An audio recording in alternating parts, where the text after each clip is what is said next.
धोलेरा। देखिए मित्रों, गुजरात में हम नए शहर बना रहे हैं।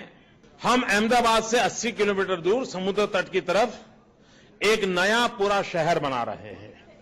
धोलेरा एसआईआर भारत ही नहीं, विश्व के नक्शे पर विकसित होने वाला ये सबसे बड़ा औद्योगिक केंद्र होने वाला है। अब अहमदाबाद के पास धोलेरा में नया एयरपोर्ट भी बनने वाला है। इस एयरपोर्ट को अहमदाबाद से कनेक्ट करने के लिए अहमदाबाद धोलेरा मोनोरेल को भी हाल में स्वीकृति दी जा चुकी है। धोलेरा स्पेशल इन्वेस्टमेंट रीजन आज आखी दुनिया में चर्चा है। कोई इन्वेस्टमेंट में आवे तेम के मारे धोलेरा जवुं छे। खूब मोटी मात्रा में निवेश आववानुं छे भाईओ। ધોલેરા હિન્દુસ્તાનનું સૌથી ધમધમતું કેન્દ્ર બનવાનું છે।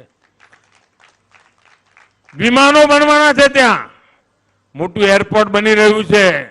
વિમાનોનું કારખાના ત્યાં બનવાના છે, જેમાં વિમાન તૈયાર થશે। આપ વિચાર કરો આ પંથકમાં કેવી રોનક બદલાવાની છે। ત્યાં આગળ સેમિકન્ડક્ટર આવવાનું છે। લાખો કરોડો રૂપિયાના મૂડીરોકાણ સાથે જ્યારે આ ધોલેરાના વિકાસની અંદર સેમિકન્ડક્ટર આવશે। સેમિકન્ડક્ટર આવેલા એની સાથે તદ્દન બધી અનેક પ્રકારની આધુનિકમાં આધુનિક વ્યવસ્થાઓ આવતી હોય અને એના દ્વારા એનો વિકાસ થવાનો છે।